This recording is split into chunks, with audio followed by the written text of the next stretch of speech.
O Trilhas da Democracia de hoje, nesse dia em que se comemoram os 75 anos da Declaração Universal dos Direitos Humanos, faz uma discussão sobre a necessidade da recriação, da reinstalação da Comissão Especial sobre Mortos e Desaparecidos Políticos. Os nossos convidados são Amparo Araújo, ex-militante da Ação Libertadora Nacional e fundadora do movimento Tortura Nunca Mais. Seja muito bem-vinda, Amparo, é um prazer recebê-la no Trilhas da Democracia. Eu quero cumprimentar a todos e todas e todes e agradecer ao professor pelo convite. É uma honra estar aqui, não é? A Declaração Universal dos Direitos Humanos tem apenas 2 anos a mais que eu. Eu nasci em 1950 e ela é de 1948, então somos contemporâneas. Seja muito bem-vinda, Amparo. E Edival Cajá, ex-preso político, coordenador do CMV-JRD Pernambuco, Cajá vai explicar o que significa essa sigla, e integrante do Conselho da Coalizão Brasil por Memória, Verdade, Justiça, Reparação e Democracia. Cajá, é um prazer recebê-lo. Seja muito bem-vindo ao Trilhas da Democracia. Eu que agradeço o professor Marcos Mondaini, queria saudá-lo pela iniciativa e a sugestão do nosso encontro, Trilhas da Democracia, e da escolha, que é uma honra muito grande aqui estar numa parceria com essa ilustre camarada de tantas lutas, desde a fundação do Comitê Pernambucano por Memória, Verdade e Justiça, da fundação do Tortura Nunca Mais, do Centro Cultural Manuel Lisboa, que completa 30 anos, que estamos juntos nessa caminhada por memória, verdade, justiça, reparação e democracia. Esse é o nome do nosso Comitê Pernambucano. Sou coordenador e ela também integra essa coordenação comigo. Estaria presente conosco Anacleto Julião, antropólogo, ex-exilado político em Cuba, Chile, Suécia e membro do Conselho por Memória, Verdade, Justiça, Reparação e Democracia de Pernambuco, filho do saudoso Francisco Julião, mas ele teve problemas de conexão, mas já anuncio de antemão que ele estará presente numa série especial de programas que o Trilhas da Democracia patrocinará no próximo mês de março de 2024, uma série especial sobre o golpe e a ditadura de 64 no estado de Pernambuco. Então, infelizmente, ele não está presente hoje conosco, mas em março do próximo ano estará. Bom, eu começo perguntando, Amparo, e vamos direto ao assunto, por que é fundamental, por que é de fundamental importância a recriação, a reinstalação da Comissão Especial sobre Mortos e Desaparecidos Políticos, que foi criada em dezembro de 1995, no primeiro ano do governo Fernando Henrique Cardoso, e que foi desfeita no apagar das luzes do governo fascista de Jair Bolsonaro, né, em 15 de dezembro de 2022. Por que, Amparo, é fundamental a recriação, a reinstalação da comissão para que a democracia brasileira se desenvolva, se afirme nos próximos anos? Por favor, Amparo. Bom, a Comissão Especial de Mortos e Desaparecidos Políticos ela foi criada a partir de uma luta de anos, de décadas, desde a luta pela anistia, em seguida a gente começa a lutar pelo resgate da memória dos mortos e desaparecidos, e, enfim, para saber onde estavam os nossos familiares mortos e desaparecidos.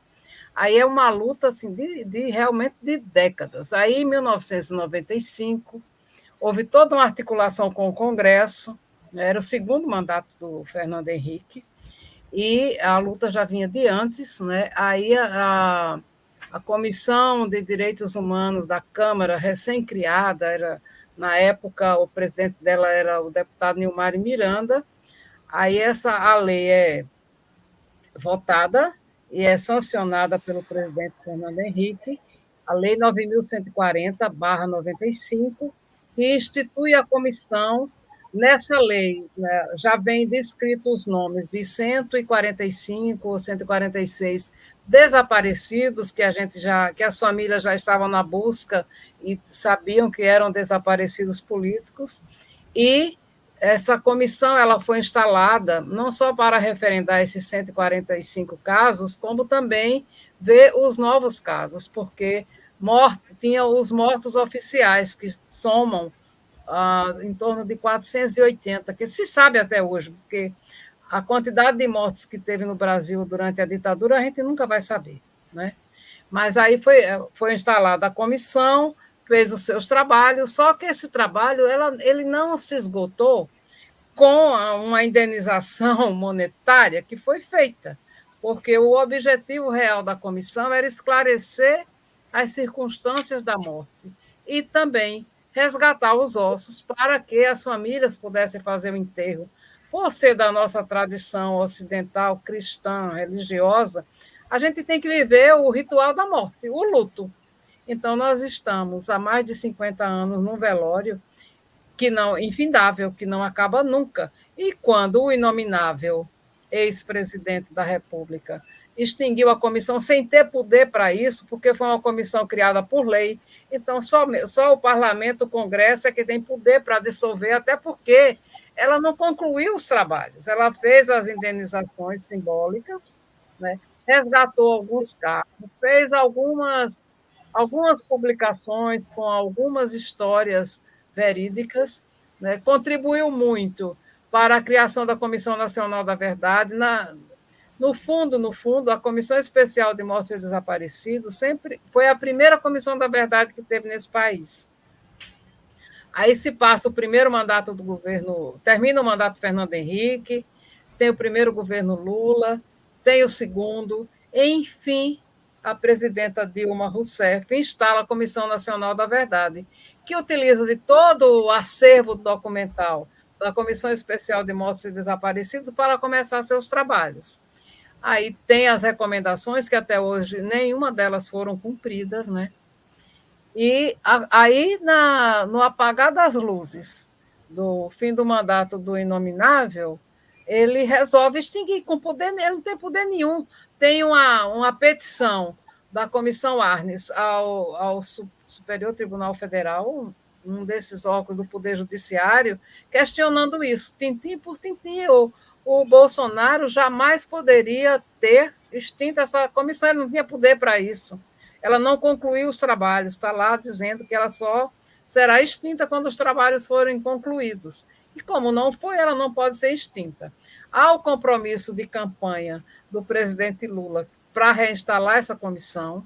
Então, nós tínhamos esperança que ela pudesse ser reinstalada em março de 2023. Nós fomos mais de 150 familiares para Brasília, para uma audiência com o ministro dos Direitos Humanos, e chegando lá, a gente teve a cruel notícia, perversa notícia, de que não seria reinstalada naquele momento e que o presidente Lula está esperando o momento político oportuno para reinstalar. E já estamos terminando o primeiro ano do mandato, 2023, e não temos ainda nenhuma sinalização concreta da reinstalação. Cajá, repasso a pergunta a você, aproveitando esse desfecho de amparo. Qual será esse momento político esperado pelo presidente Lula para que seja reinstalada a comissão? As comemorações no sentido de rememorar, né? Rememorar o desastre do golpe de 64, rememorar o que foi a ditadura de 64, seria um momento propício no próximo ano, em março do próximo ano, para que fosse reinstalada, recriada a comissão? Professor Mondaini, essa é uma questão eminentemente política. Nós só estamos discutindo a comissão especial sobre morte e desaparecido para resgatar os restos mortais, apurar as responsabilidades e punir os torturadores, porque houve um golpe militar fascista em 64. E por que houve esse golpe militar fascista? Para impedir a jovem democracia que começava a ter a participação do povo, dos camponeses, dos estudantes, dos trabalhadores. E esse golpe das classes dominantes, articulada com os Estados Unidos, foi exatamente para banir da política o povo, os trabalhadores. E, evidentemente, que houve uma contestação, não aquela que nós gostaríamos. Eu estava com 14 anos, mas suficiente para compreender a injustiça que se abatia sobre o nosso povo. Então, companheiro, o que é que se passa? Perseguição àqueles que contestaram. Isso em 64, hoje e sempre. Os ricos, poderosos, capitalistas que monopolizam a economia, que monopolizam o mercado, não quer admitir a possibilidade do desenvolvimento da sociedade para uma nova sociedade mais democrática, mais humana, onde prevaleça o trabalho e não o capital. Então, me parece que a oportunidade de refundar essa comissão era na primeira semana, no primeiro mês. Sempre está na ordem do dia. Deixar para abril ela sai tardia. É um risco. Não há momento algum em que esta comissão seja criada e seja do agrado das Forças Armadas. Porque nós temos umas Forças Armadas extremamente submetidas ao grande capital, extremamente reacionária. Então, nós não podemos esperar que o algoz, que o opressor, que o escravocrata fique bem-humorado. Porque, na verdade, se há um incômodo para eles, incômodo grande é para nós, que perdemos nossos entes queridos e não temos o direito de dar a eles uma sepultura decente, digna de heróis do povo como eles são. Então, nós estamos... Isso é uma questão política. Se o presidente deseja realmente ampliar a democracia, é necessário restaurar essa comissão para que os cientistas, os laboratórios, comecem a trabalhar na identificação dos restos mortais dos nossos familiares e, assim, descobrir as circunstâncias e a punição. Então, portanto, eu acho que o governo Lula está perdendo a oportunidade. No primeiro momento, quanto mais rápido fossem os seus primeiros atos, já estaria. Não recriou a comissão da anistia, que também foi extinta? Não há razão por que não refundar a comissão especial sobre mortos desaparecidos. Não há. Então, eu creio que nós estamos no time, não tem que esperar abril, é agora. Amparo, quais os sinais, se há sinais emitidos pelo ministro Silvio Almeida, por Nilmário Miranda, acerca da reinstalação? Olha, eu tenho observado alguns detalhes. Por exemplo, tanto o ministro Silvio Almeida quanto o nosso grande amigo e querido companheiro Nilmário Miranda, eles estão sempre dando respostas evasivas. Eu comecei a apelidá-los de leões da montanha. Aquela coisa assim que eles não sabem mais o que dizer, né? Não estão dando nenhuma resposta e estão sempre saindo pela tangente. Um outro sinal assim, muito claro de que não há a menor preocupação com o direito à memória e até com os direitos humanos é se a gente olhar o orçamento. Por exemplo, o orçamento de 2023 não tinha dinheiro para nenhuma, nem para a Comissão da Anistia, nem para os direitos humanos, nem muito menos para a Comissão Especial de Direito de Mortos e Desaparecidos. Entretanto, a gente ficou observando agora, quando foi aprovado, foi enviado para o Congresso o orçamento de 2024, não tem quase nada, não tem recurso nenhum destinado. E todos nós sabemos que não somos ingênuos, que sem dinheiro não tem como fazer a gestão, nem muito menos a consolidação de uma política pública de respeito aos direitos humanos, de respeito ao direito à memória, nada disso, se não há recurso. O ministro Silvio Almeida, com muito boa vontade, está com o Pires na mão, caçando emenda parlamentar com os parlamentares desse Congresso, que é um dos piores da nossa história. Quando a gente olha o perfil dos deputados eleitos, a gente sabe que ele vai conseguir alguns poucos apoio de alguns poucos deputados que sempre colaboraram com a nossa causa, como, por exemplo, a deputada Luísa Erundina e outros poucos, né? Então, um sinal muito claro de que o direito à memória e à verdade, a Comissão Especial de Mortes e Desaparecidos e mesmo a Comissão da Anistia não é prioridade, infelizmente. E talvez isso não dependa só do presidente Lula, eu acho que é todo um bloco de pessoas que compõem a esquerda no Brasil que não está mais preocupado com isso. Né? A maioria que está aí, a maioria de nós, familiares de mortos e desaparecidos, e que participamos da resistência armada contra a ditadura militar, nós estamos morrendo, nós estamos todos na faixa dos 70 e poucos anos. Né? Então, acho que estão apostando na nossa extinção, mas nós contamos atualmente com um apoio fundamental, que é a organização dos filhos e netos, que estão organizados já há uns 3 ou 4 anos, que eu espero, sinceramente, que eles carreguem as nossas bandeiras, as bandeiras dos seus ancestrais, seus antepassados, e, sobretudo, para que um dia esse país possa ser uma nação, porque, por enquanto, não somos. Amparo, vamos ver se Cajá retorna agora. Enquanto ele não retorna, eu faço uma outra pergunta a você. No último dia 25 de novembro, o presidente do STM, Joseli Parente Camilo, eis que retorna Edival Cajá. Então... Não, eu atendi agora que tem companheiros presos em São Paulo. Pronto, aproveite para socializar essa informação, Cajá. O advogado estava precisando de informações. Veja, companheiros, uma das razões da não aplicação, da nossa luta para construir a justiça de transição, punir os torturadores, é acabar com a impunidade. Porque a impunidade gera violência. Então, a polícia de São Paulo é uma polícia muito violenta.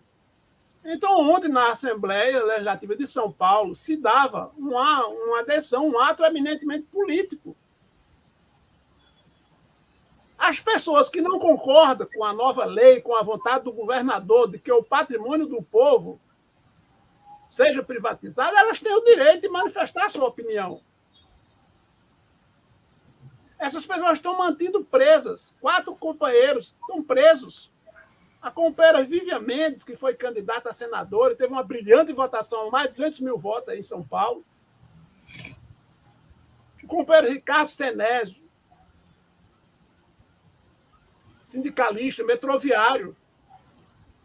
Lucas Carvente e Rendril Luiz, presos de uma forma violenta, quando exercia o seu pleno direito constitucional de manifestação e de direito de opinião.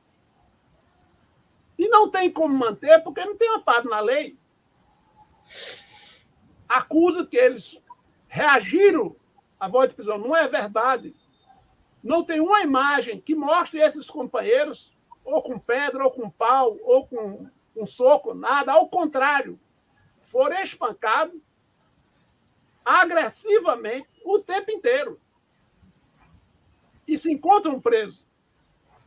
E todos sabem o que é estar preso na polícia de São Paulo.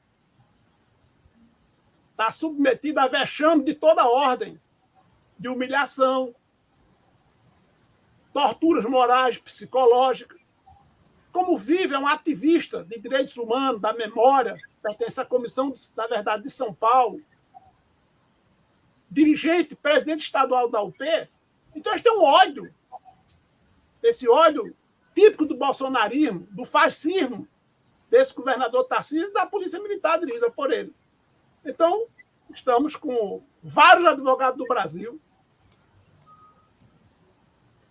fazendo gestões, solidariedade do exterior, de vários países, Portugal, Inglaterra, Estados Unidos, Itália, França, não compreende porque uma pessoa está presa por fazer essa manifestação política, manifestar sua opinião. Então, nós estamos numa campanha pela imediata libertação da Vivian, do Lucas, desses companheiros, do Ricardo e do Endril. Lembrando que esse programa está sendo gravado no dia 7. Cajá está fazendo. Então, o Cajá está falando da situação às 13 horas do dia 7 de dezembro, relativa aos fatos acontecidos quando da votação na Assembleia Legislativa de São Paulo da privatização da Sabesp. Eu gostaria de aproveitar, Cajá, o início da tua fala, em que você diz, olha, foi pelo fato de não ter havido no Brasil uma justiça de transição que continuam a acontecer as violências praticadas pelos aparatos repressivos do Estado brasileiro, inclusa as polícias militares estaduais, a Polícia Militar de São Paulo. E eu, antes de você entrar, Cajá, eu começava a seguinte questão que eu coloco a você e depois a Amparo. No dia 25 de novembro, o presidente do STM, Joseli Parente Camelo, declarou que considera, abre aspas, completamente desnecessária, fecha aspas, a instalação da comissão. E mais ainda, né, o que preocupa mais ainda, ele afirma que, e aqui eu gostaria de abrir de novo aspas, né, para ser contradita essa afirmação. Não podemos olhar o país pelo retrovisor, ficar olhando para trás. Temos de olhar para frente e não no que ocorreu há 50 anos. A maldição da história é achar que você pode corrigi-la. Ninguém pode corrigir a história. Fecha aspas. Amparo, que visão de história é essa presente na fala do presidente do Superior Tribunal Militar, Joseli Parente Camelo? Eu quero iniciar a minha fala se ele acha que é desnecessário esclarecer os fatos ocorridos há 50 anos atrás. Eu quero afirmar aqui que desnecessário é a existência da justiça militar. Ela é cara, não é? Inútil. Ela sim não é necessária para a construção da democracia. Esclarecer o passado, sim, é muito necessário, e não é olhar pelo retrovisor. É você refletir sobre o que aconteceu, né, punir as pessoas que eventualmente tenham cometido crimes contra a humanidade, porque o Brasil é especial, o Estado brasileiro é especialista em cometer crimes contra a humanidade, crimes hediondos, crimes imprescritíveis e não serem punidos. Então, essa impunidade é que nos traz a violência que existe hoje. Então, eu reafirmo que desnecessária é a existência da justiça militar, que é um custo altíssimo para todos nós brasileiros que pagamos impostos com nossos suados trabalho, não é? Então, ele perdeu uma excelente oportunidade de ficar calado e não opinar sobre o que não é da sua alçada. Ele é um militar, ele é da justiça militar, que não devia existir, e está opinando sobre questões civis. Então, eu abomino e renego essa declaração para todo sempre. Cajá, eu recoloco a pergunta: que visão de história é essa que afirma que não se deve olhar para trás para poder olhar livremente para frente, né? Não terá sido, e aí eu levanto a bola, por favor, para você chutar para o gol, não terá sido porque nós não olhamos devidamente para o nosso passado, que tivemos que conviver durante 4 anos com um governo fascista de Jair Messias Bolsonaro? Você, como historiador, está absolutamente certo. O que seria de um povo, quem puder chamar de civilizado, se esse povo não tivesse o direito de estudar o passado? Para que serve a história enquanto ciência, se você está proibido de olhar o passado, olhar o presente e projetar o futuro? É lamentável que um homem desse tenha feito curso superior e tenha o título de general. Mas já que ele se pronunciou, eu acho que ele deveria ter manifestado solidariedade com as famílias que perderam seus entes queridos e dizer que nem todos os generais são assim. Ele deveria ter manifestado solidariedade e dizer que até mesmo nas guerras, as mais renhidas, as leis internacionais orientam a devolução dos cadáveres. E a ditadura militar assassinou nossos heróis, mentiu sobre a história desses companheiros, caluniaram esses companheiros e deram sumiço aos seus corpos. Isso é crime, como disse a companheira Amparo, de lesa humanidade, imprescritíveis. Em todos os lugares do mundo, os historiadores têm esse direito. Os Estados Unidos abrem os arquivos com 10 anos. O Bolsonaro botou para 100 anos.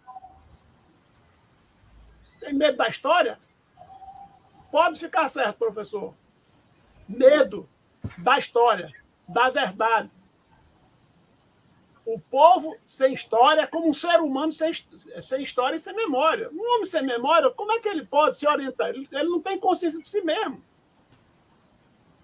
Ele quer que se esqueça o passado para que ele não responda sobre os criminosos. Quer dizer, está com culpa no cartório. Ele confessou a culpa no cartório. Eu conheço oficiais superiores que não temem, que diz o contrário. Que deve sim apurar, porque as Forças Armadas se meteu onde não devia se meter. Se ela queria ter um presidente da República da direita, que lançasse um civil ou até mesmo um militar, renunciasse à sua patente, à sua carreira militar e disputasse a eleição. Agora, golpe de Estado, isso não é possível. Acabou isso. Os países mais civilizados do mundo resolvem as suas contradições na discussão. Os militares têm que se submeter ao poder civil. É assim na França, nos Estados Unidos, na Inglaterra.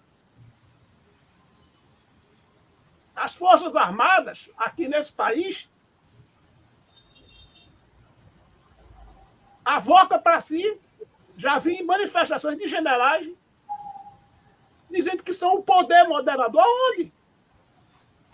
Que são o guardião da Constituição. Aonde? Quem deu esse direito em lugar nenhum, não está escrito. Esse direito cabe ao Supremo Tribunal Federal. Então, os militares já foram orientados pelos Estados Unidos que devem obedecer ao poder civil. E um presidente da República lá nos Estados Unidos que invadiu o Congresso, fez um bocado de coisa parecida com esse fascista daqui.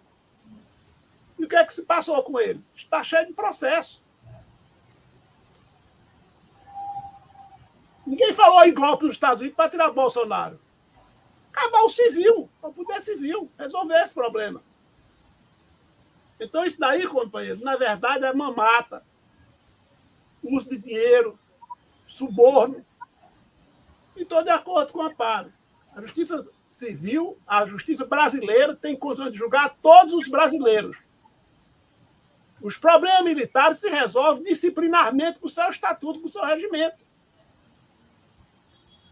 Um militar matou uma criança porque pulou o muro de um quartel para buscar uma manga. Isso é um crime militar?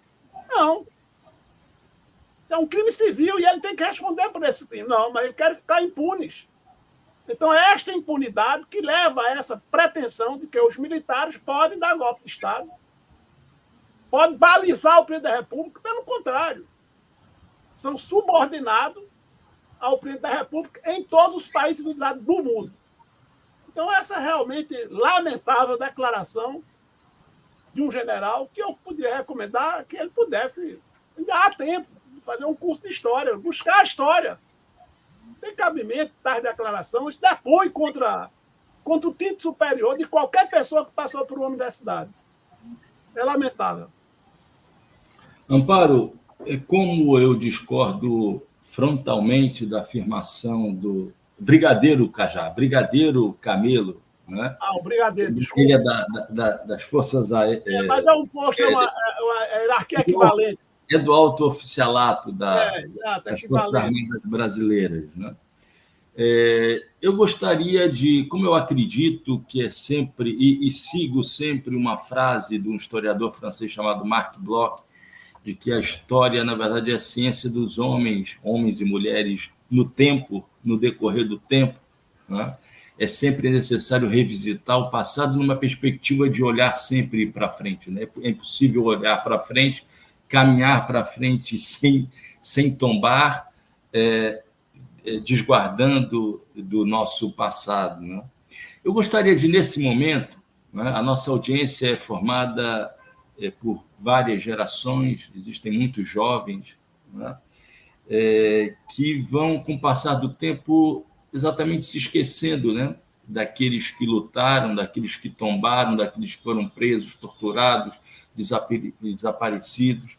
Eu gostaria de aproveitar essa oportunidade para que cada um de vocês, Amparo e Cajá, dissessem um pouco, falassem um pouco sobre as suas histórias particulares de luta. Começando por você, Amparo, quem foi comandante crioulo, não é? Qual foi o papel desempenhado pela Ação Libertadora Nacional, a sua luta dentro dessa organização que teve a liderança de Carlos Marighella? Por favor, Amparo. Bom, em 1964, eu tinha 14 anos. Eu estudava numa escola lá no interior de Alagoas e começava a ter uma participação política na União Estadual dos Estudantes Secundaristas de Alagoas, quando teve o golpe. Então, eu com 14 anos, iniciando assim entender como a sociedade funcionava, né, tentando entender. Aí tem o golpe militar, é como se eu estivesse caminhando, é um pesadelo. Eu estava caminhando por um caminho, uma estrada qualquer, aí cai uma barreira imensa. Então, eu só tinha duas alternativas.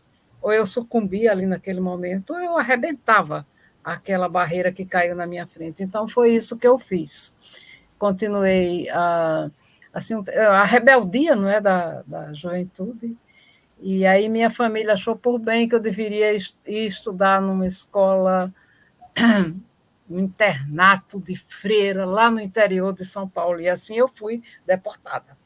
A minha sorte é que o meu irmão, que participava já da universidade, movimento estudantil já da universidade, ligado à igreja.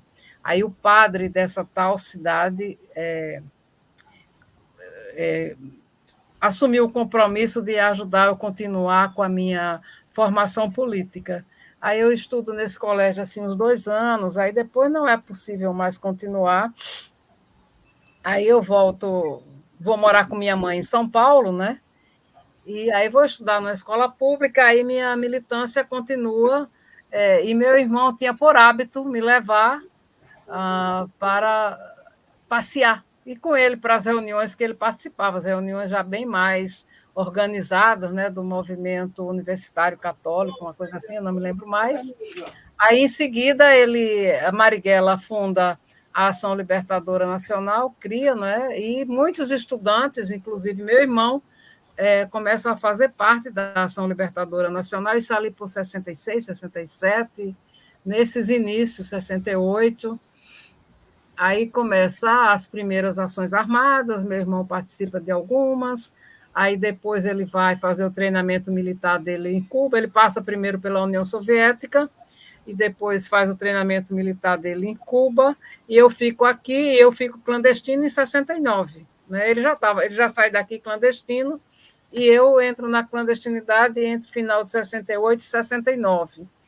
Aí, quando ele volta, em dezembro de 70, eu fiquei esse tempo, os companheiros que tinham ficado de cuidar da minha formação e da minha militância, alguns morreram, outros estavam presos, então eu fiquei um pouco assim, stand-by, tipo 6 ou 8 meses, apesar de, nesse tempo, eu já adquiri um 38 para a minha defesa, né? Aí eu reencontro meu irmão em janeiro de 71, num ponto que foi articulado por uma pessoa que conhecia a minha família e que encontrou com ele na casa da mamãe no Réveillon de 70, que ele foi um ato assim bem indisciplinado dele, né, ter ido na casa da mamãe nesse dia, mas ele estava com muita saudade dela. Aí ele encontra essa pessoa que por acaso me encontrava, que é o Francisco Seicocana, que vem ser assassinado, executado junto com Arnaldo Cardoso Rocha e Francisco Emanuel Penteado em 1973. Aí eu me encontro com meu irmão em janeiro de 71, no bairro do Ipiranga, na Avenida Nazaré. Aí eu retomo todas as minhas atividades na Ação Libertadora Nacional. Aí começo a ter meus treinamentos militares também aqui, né? Aí eu também fiz um treinamento. Eu fui armeira da Ação Libertadora Nacional, apesar de todo o machismo da época, mas os companheiros confiavam que eu tomasse conta, montasse e desmontasse as armas, as poucas armas que tínhamos, né? Fiz também uma capacitação em elaborar os documentos que os companheiros precisavam usar na clandestinidade, então eu fico brincando hoje em dia que eu assinava por tudo quanto era autoridade, né? Desenvolvi essa habilidade. E a outra coisa que eu também era minha tarefa, eu aprendi também a fabricar artefatos explosivos.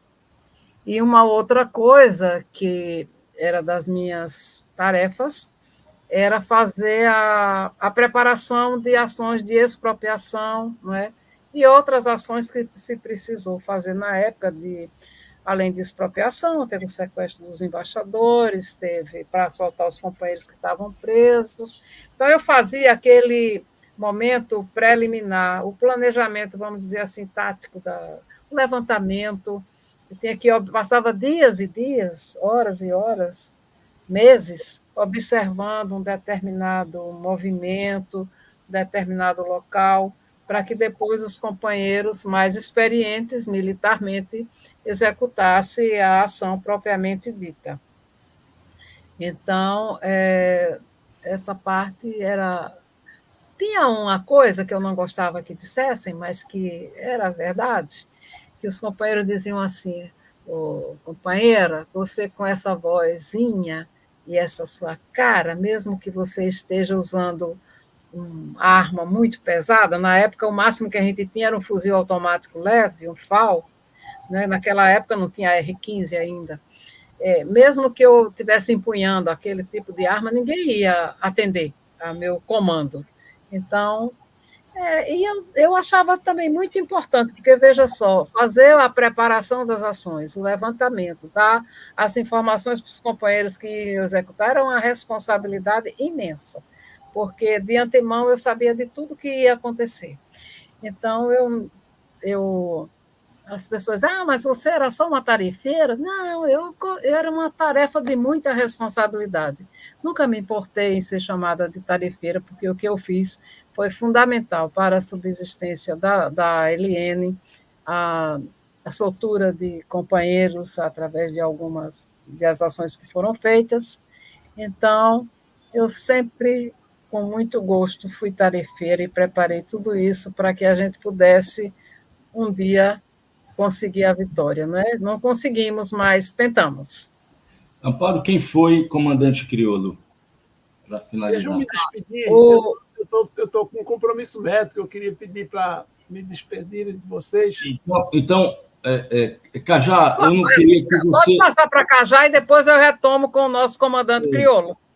Então, Cajá, antes de você se despedir, eu sei que você tem uma consulta médica agora, Eu queria também que você dissesse brevemente, na medida do teu tempo, quem é Edivaldo Cajá, quem foi Dom Helder na tua vida, a tua iniciação política dentro do campo católico, da militância na juventude católica.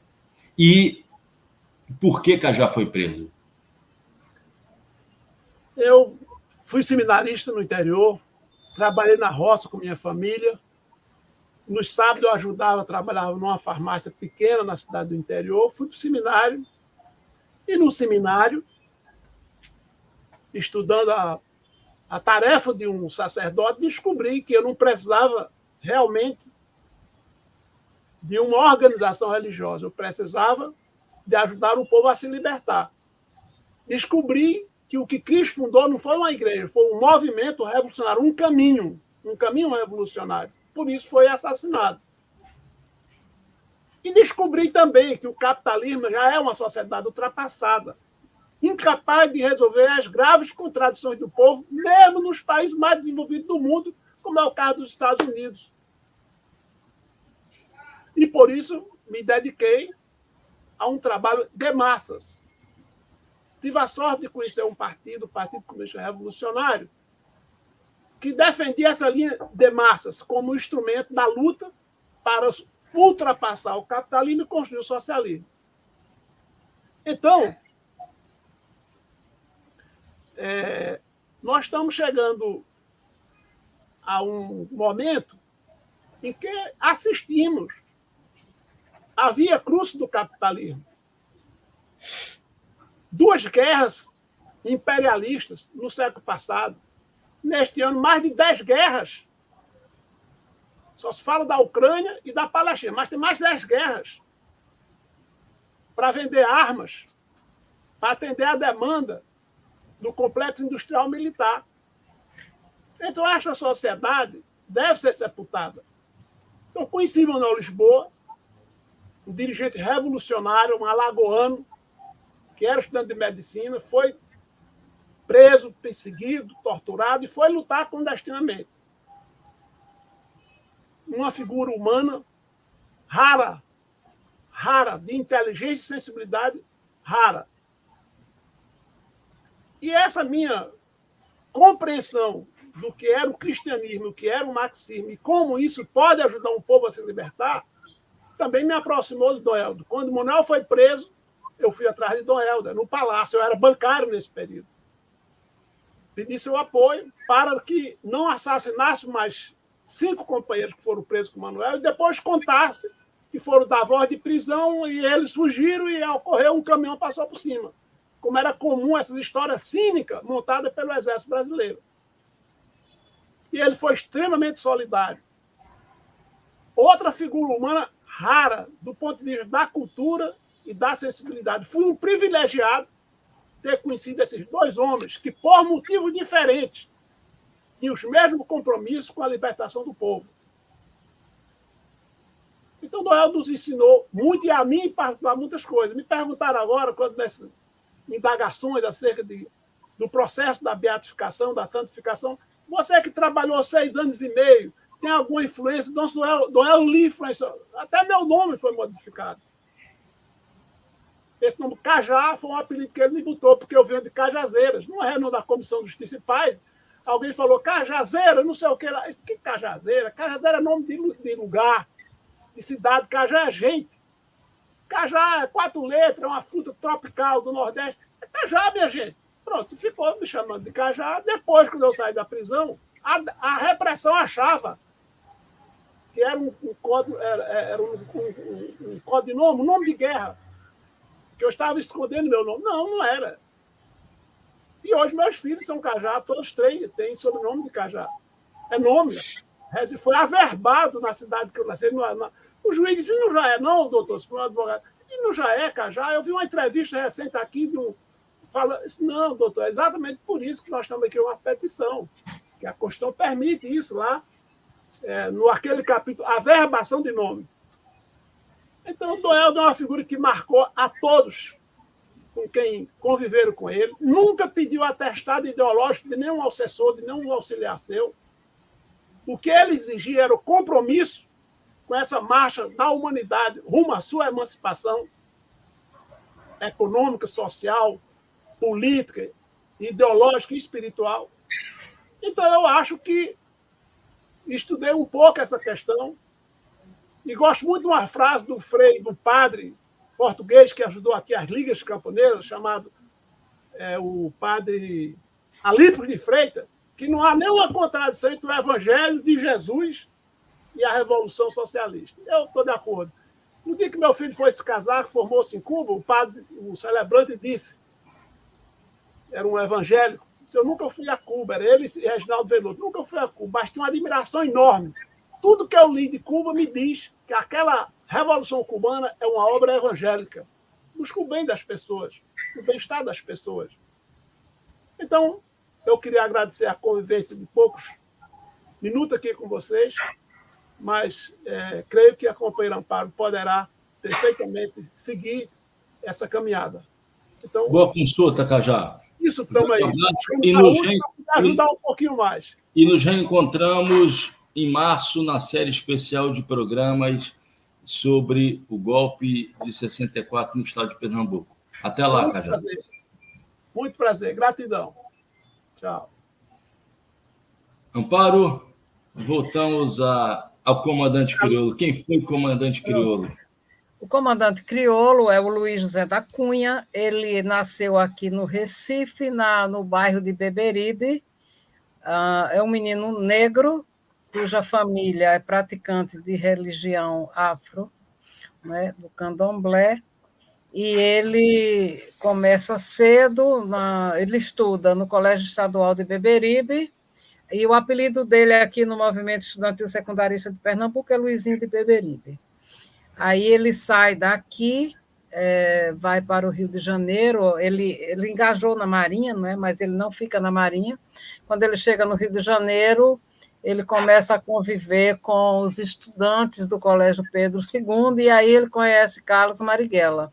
Aí ele ingressa na Ação Libertadora Nacional, aí ele vai para a União Soviética, vai morar em Moscou, e ele estuda na Universidade Patrick Lumumba, que era uma universidade da União Soviética destinada a estudantes do mundo inteiro para sua formação política. Em seguida, ele vai para Cuba, né? Ele sai daqui já na LN, vai para Patrick Lumumba, em seguida ele vai para Cuba fazer seu treinamento militar e ele volta para o Brasil junto com meu irmão no segundo semestre de 70.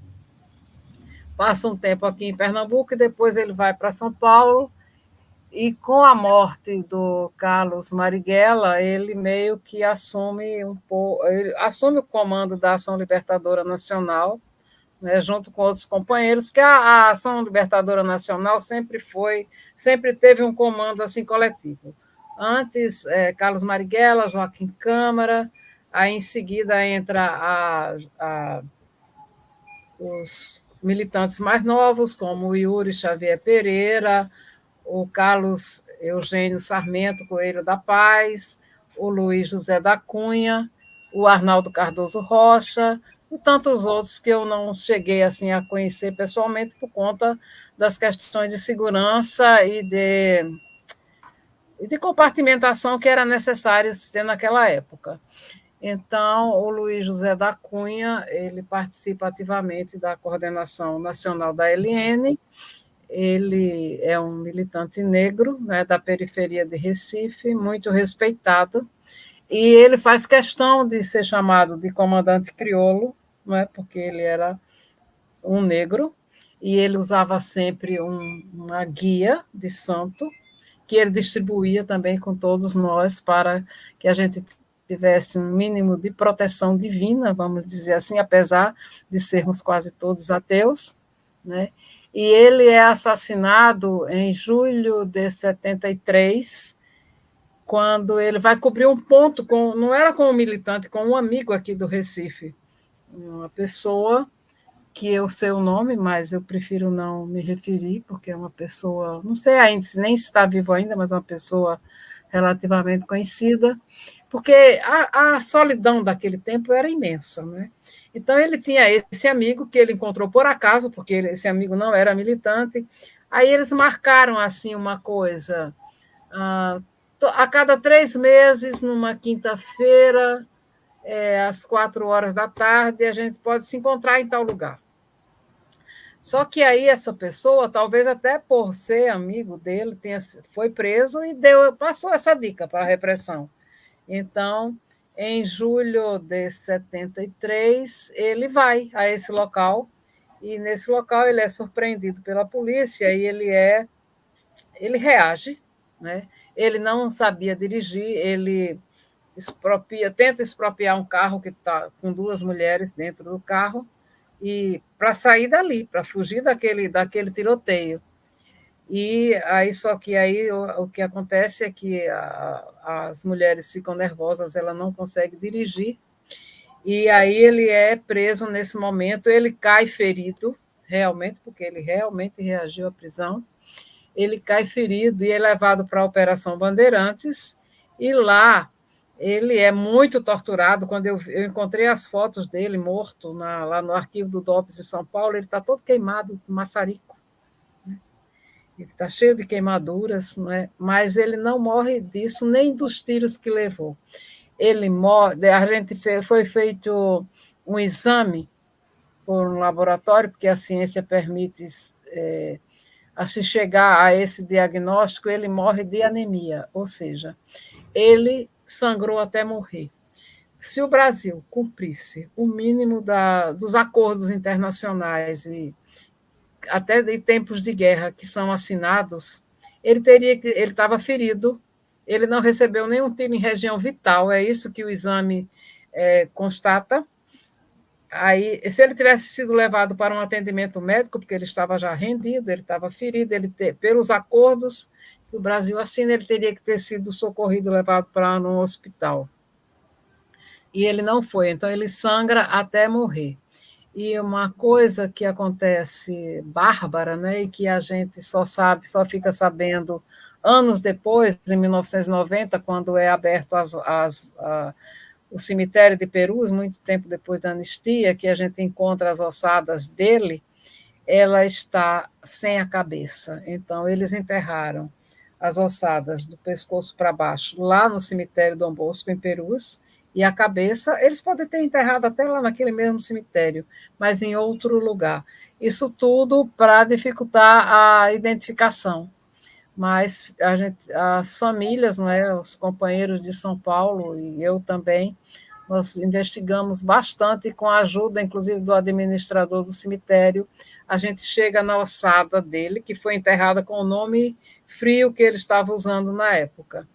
Aí nós fizemos o translado dessa ossada de São Paulo para cá, para Recife. Na época, o ministro era o Paulo Vanucci. Nós fizemos um culto ecumênico lá na Igreja da Sé, em São Paulo. Aí, em seguida, ele é trasladado para cá, ironicamente, no avião da FAB, e a gente traz ele naquela caixinha, né? Caixinha, os ossos com o corpo dele sem a cabeça, e é enterrado aqui no cemitério do Parque das Flores, ali, onde ele onde ele está lá até hoje, né? Inclusive a mãe dele falece depois, ele também está lá junto.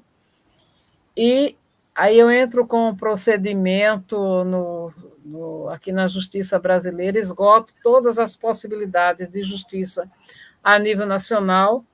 Aí eu acho que eu não tenho certeza da data, mas em 2005, no mesmo dia, a minha família, eu, né, no caso, junto com a mãe dele, que na época ainda era viva, e a família do Vladimir Herzog, a família do Vladimir Herzog dá entrada no processo do Vladimir Herzog, e eu no do Criolo, do Luiz José da Cunha. Aí, na Comissão Interamericana de Direitos Humanos, aí a sentença do Vladimir Herzog saiu há 6 anos atrás, e, diga-se de passagem, até hoje o Brasil só cumpriu um único item há 2 meses atrás, que foi publicar a sentença no Diário Oficial, né? E a do Luiz José da Cunha, eu compreendo perfeitamente as dificuldades da comissão e da Corte Interamericana de Direitos Humanos de dar ganho de causa, por exemplo, para um negro, pobre da periferia do Recife, de religião afrodescendente, e que pegou em armas para lutar contra a ditadura militar. Então, são 5 motivos que talvez esteja demorando tanto para sair a sentença do Luiz José da Cunha contra o Estado brasileiro. Mas eu ouvi dizer que já saiu, já foi feita a reunião que julgou, né? Mas que precisa ainda ser traduzida, a tradução ser validada e depois isso ser encaminhado pelos canais diplomáticos para que o Estado brasileiro receba e comece a dar cumprimento. Aí, nesse momento, eu serei comunicada oficialmente, né? Estou muito ansiosa para que um dia, que se aconteça quando eu esteja viva ainda, né? Porque a mãe dele já se foi. Mas como tudo é muito demorado, né? A reinstalação da comissão também era uma coisa que talvez ajudasse nesse procedimento, mas, infelizmente, ainda não há nenhuma luz no fim do túnel. Bom, Amparo, a gente está chegando ao fim desse Trilhas da Democracia, pela reinstalação, pela recriação da Comissão Especial sobre Mortos e Desaparecidos. Gostaria imensamente de agradecer a tua participação, a participação do Cajá, que foi uma consulta médica, a não participação de Anacleto Julião, com a promessa de que em março teremos a sua presença. E gostaria de encerrar lembrando que a armeira da Ação Libertadora Nacional, entre os anos de 2009 e 2013, foi secretária de Direitos Humanos da cidade do Recife. E acho que essa vinculação daria uma série, na verdade, de entrevistas, né? Como a armeira da LN acabou se tornando, ocupando um cargo tão importante numa das maiores metrópoles do Brasil, da América Latina, que é a cidade do Recife. Amparo, gostaria de terminar esse programa especial, nesse dia da comemoração dos 75 anos da Declaração Universal, abrindo os microfones para que você faça a última fala. Assim, só para lembrar, acho que eu nem te disse isso, que eu fui também ouvidora do Sistema de Segurança e Defesa Social de Pernambuco. Às 11 horas da noite, Eduardo Campos liga para mim e diz assim, o convite, Amparo, você que passou tanto tempo fugindo da polícia, que tal agora você cuidar dos malfeitos da polícia? Eu disse, é para agora? Aí foi uma experiência muito interessante, porque realmente trabalhar com o Eduardo E depois Campos, ainda foi Aí depois fui secretária. De Relações Internacionais. Trabalhei também. Depois que eu saí da prefeitura, eu fui trabalhar com a articulação internacional do governo, na Secretaria de Governo, também com o Eduardo. Na época, o secretário era Milton Coelho. Isso. Amparo, muito obrigado. E na próxima semana, no programa de número 250 do Trilhas da Democracia, a gente vai receber aqui um juiz da Corte Interamericana de Direitos Humanos, o argentino, o professor da Universidade... Aproveita para cobrar a sentença do Luiz José da Cunha. Raul Zaffaroni. Amparo, muito obrigado. E viva a democracia, viva os direitos. Viva a democracia, e vamos à luta sempre. Grande abraço, Amparo. Outro.